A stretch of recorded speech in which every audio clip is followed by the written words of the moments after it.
Welcome to the Influence Women podcast. I'm Kathleen Cooke, your host, and today on this episode we have Grace Santos. She's an executive, a producer, and attorney in the film business. You don't want to miss this one. It's the business of the business.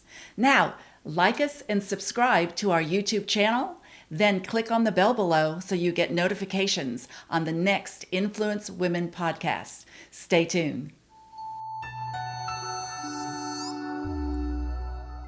Welcome to the show, to Influence Women. Grace, we are so excited to have you with us today. You are an incredible young producer and director. Well, not director, but producer, researcher. You've done so much within the business. So welcome to the Influence Women podcast.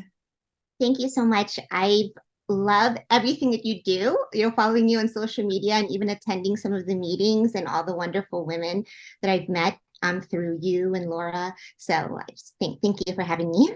Well, thank you. We love having you with us, and we love the work that you're doing. So I'm just going to share a little bit, and we're going to try to just go through some of the things you've done in the past. And so just pop in and we'll just make this conversational and fun today. So you're presently, I believe, the VP of Business Affairs for Operations for Grace Changer Films.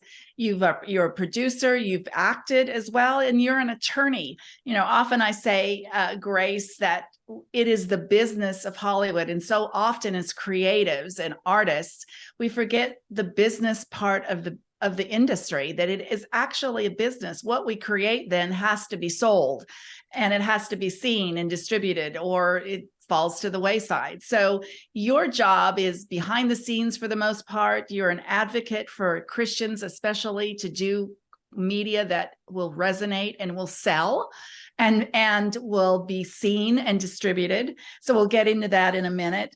But you've worked with Michael Mendelssohn's Patriot Pictures. You've worked with Hallmark, Paramount. You've gone on to work for Sony Studios, Warner Brothers, Lionsgate, on and on and on, helping them with their distribution, with their research, with their business affairs, their contracts. So tell us a little bit about your journey in your own words. Right. So I started the business with the Philippine Performing Arts Company since I was a child. So that's what brought me into the artistic side, and then to thespians and studying acting. And I was in Miami, and one of my agents, because I was asking, why can't I get anything besides commercials? Like, I'm always like running into a commercial and smiling. And he said, oh, you have to produce your own stuff because there's nothing for your type. And I was like, oh, how do I produce my own things? And he said, oh, go to law school, entertainment attorneys, run Hollywood. And I was like, well, I do love human rights, so I'll just take a lot of entertainment law classes and human rights classes. And that's how I kind of started my journey from going from on stage to developing and working in the business. I came to LA wanting to do more probably the studio route with producing. So I interned at both Silver Pictures and at Image Entertainment, which is an independent distribution company. But Image was the one that hired me for pay, because in Hollywood there's a lot of non-paid work. So I ended up going, well, I guess my role right now is the independent distribution world, which I didn't know.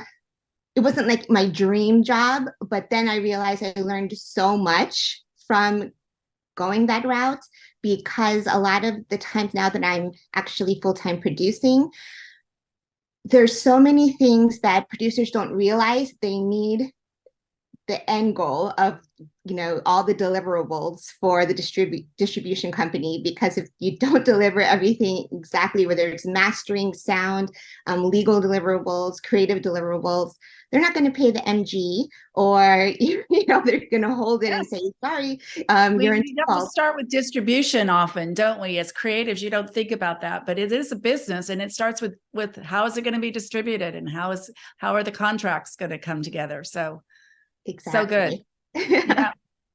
Even things that I didn't even think about, from just certain clauses in, like, let's say some actor contracts, um, originally I thought, oh, no big deal. These actors, they want to have likeness ties with each other.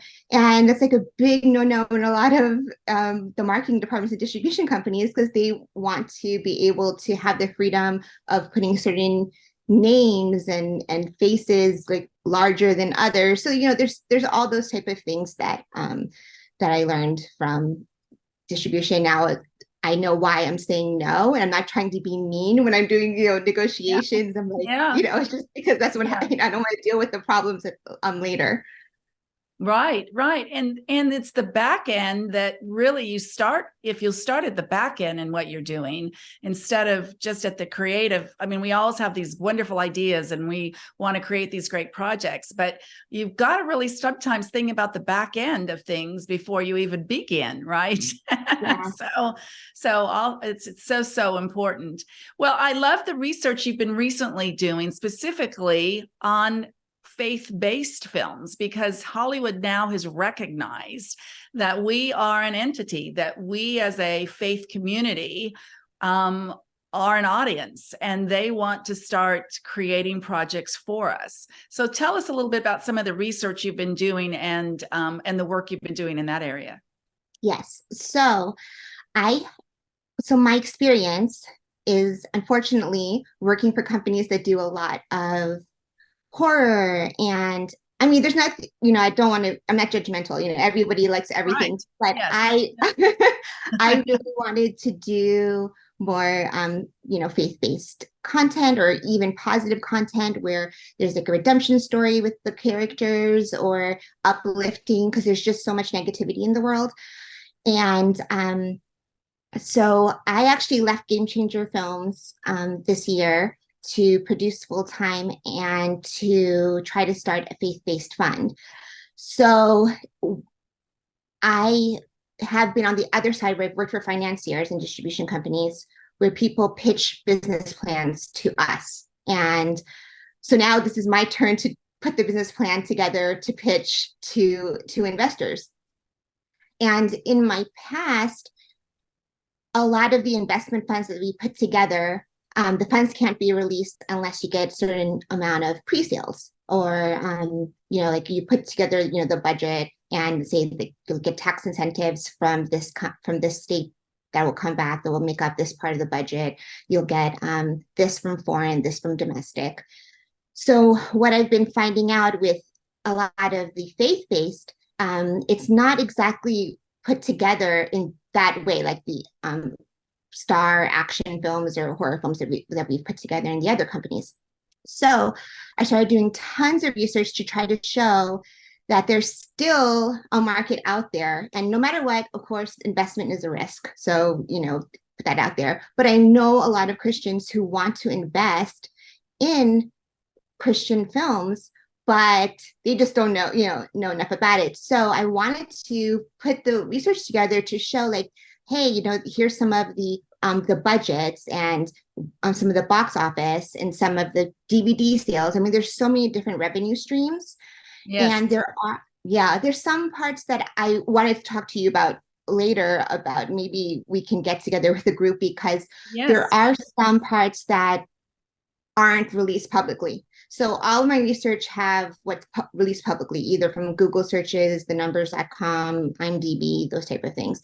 So I was hoping that with all your contacts, that some people would actually release some of their numbers publicly, so it's easier for a whole group of people, everyone, to like come together and see, like, look, don't worry, you'll at least get your money back in some return on investment, those type of things. And that's what I've been working on these last few months. So it's like a lot of boring numbers when you look at it. And then I started digging in further with like some of the ones that did lose money, like, why did they lose money? I looked at some of the Rotten Tomatoes scores, and then also watched the film. I was just saying that there's like other factors involved besides just looking at numbers, such as just the quality of work as well. Like when I was watching some of the films that did lose money, just some of the quality, the sound, the picture, there's no character development. There's no, I mean, people aren't falling in love with the characters. So there's a lot of different aspects when trying to create something special. Well, you bring up a really important fact is, we have these great ideas, and often as filmmakers and producers, we don't pay attention to what's it going to cost to shoot a historical fiction type film. How are we going to, what are the production costs that are going to be involved? What are the kind of people and what level of actor do we need? What level of director of photography do we need? What's it going to cost us for locations? And as we write our scripts, often young filmmakers don't take those things in consideration. And I think often with many of the Christian films originally, that was part of it. I know a lot of the Christian films wanted to do space age, futuristic type films, but they didn't have the real budget for the special effects that were really going to be needed in order to pull those things off. So your research is so important. And then I love the fact that you talked about your investors, because most people who make and distribute films and are involved in the industry would like to see a profit at the end of the day, right? We would like to see that our film is seen for sure, but that it also can generate a profit, that another one can be made, something else can be produced. And that's what the big studios are always after, is the profit. What's the profit margin on what we're going to be producing? And so having your ability to do that research, an understanding of all of the different elements that go into the business behind the creative process is so very important. You've talked about a thing called SWOT. Can you explain what SWOT is? SWOT? Yeah, this part of the business plan, you're looking at, so when you're pitching and you're putting your plan together, you want to look at what is it that exactly that I want to do? Because some people want to put a business plan together, let's say just for one film. And then others want to do maybe for a slate of films like I do, a lot more. So what am I doing? What you're saying, yeah. So you have to look at what you're doing, how, and then you have to look at the market. So with the SWOT, you're looking at also the strengths. That's the S in SWOT. Yes, S in SWOT for strengths. Yeah. W for weaknesses, O for opportunities, and T for threats. I'm sorry, you cut out on that last one. What was the last one? T is for what? Threats. Oh, threats. Yeah, very interesting. Yeah, because it's looking at your actual, the business, taking away creative and everything. How are these people, our investors, not going to lose all their money? It's hard to talk about this with faith-based, because I don't want people to think, oh my gosh, they're just looking for money. They don't care about actually bringing the message. Sure. Yeah, but I was like, no, we have our agendas, don't we? We want to push our agendas, or we want to push our passion. But we going back to what I said again, it's a business. Exactly. Yeah. So that's one of the sections in the business plan to go over. And that's why there's so much research involved. So we have strengths. What's the second one with the W? Weaknesses. So we look at where we might have failure in producing the film, where we might where others might be, maybe there might be a whole slate of films that are similar type films. That might be a weakness. You mentioned earlier poor production could be a weakness. Just what happened with the strikes. There's possibility of another COVID, COVID shutdowns. We've had COVID shutdowns in some of our things. So right. So that has to be taken into consideration. And then your O is your opportunities. Mm-hmm. And so what are those opportunities we would have in reaching a global audience? Maybe what are some of the other opportunities that we would be considering for that? Because a lot of some movie, what you mentioned earlier, some of the movie executives, they didn't realize the opportunities in the audience wanting faith-based movies. There is so much, there's people with families, they want family-based faith-based movies. There's other people that they're just tired of like the regular no meaning type of films. So Yeah, there's turning on the TV and not seeing anything that's good. I'm so with that. Yeah. I so resonate with that. I was just on a 26-hour flight from here to India to speak just recently, and trying to look at, there was something like 1,000 different selections that I could have selected on the flight, and I was just sitting there for I don't know how many minutes trying to find something that I actually wanted to watch. Because it's just like, okay, I've seen that one, and oh, that one just, it's just junk. So it was hard. It's hard to find stuff, and especially with families today. Yeah. Yeah. I actually worked with the Bentonville Film Festival. I worked there as their vice president of business affairs as well. And it's a big they call it also the Walmart Festival because that's the main sponsor is Walmart. And it's unbelievable how much DVDs actually still sell because there's so many families and they want family friendly films and so there's still that opportunity. Yes. And Walmart's a huge distributor. Yes. And so, we're always excited if Walmart will carry our film because it's going to get out there and distributed and seen. And so very important. So tell us about some new projects that you're working on that you feel are going to resonate, that you're excited about. Well, none of my faith-based films have gone off the ground yet. I'm still. That's okay. They're coming. Yeah.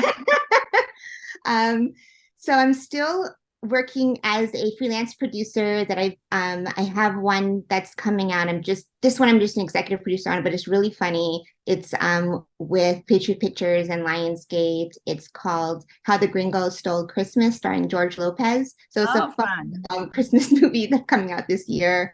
And then there's also a teen comedy that's coming out in the beginning of next year. It's like Mean Girls, and I like coming of age stories.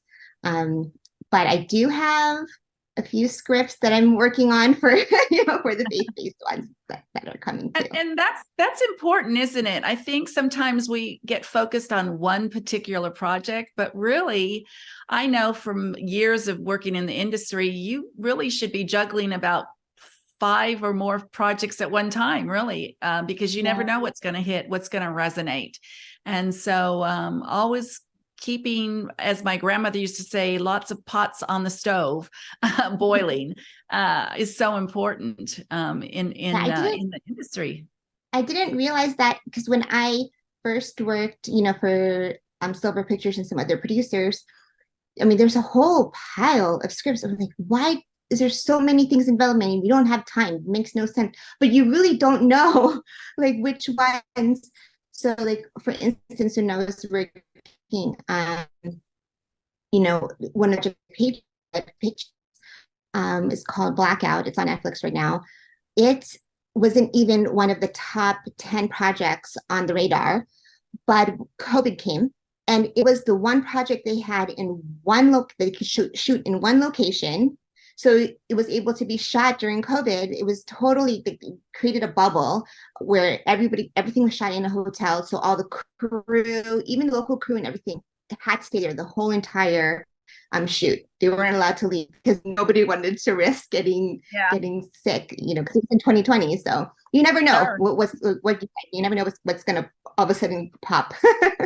It's a great example of just having something ready to go when the time is right.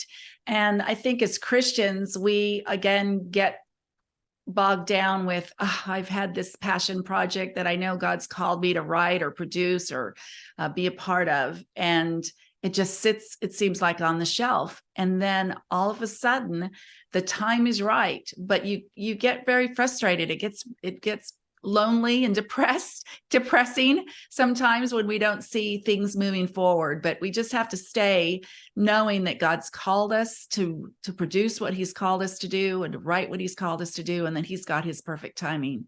So important.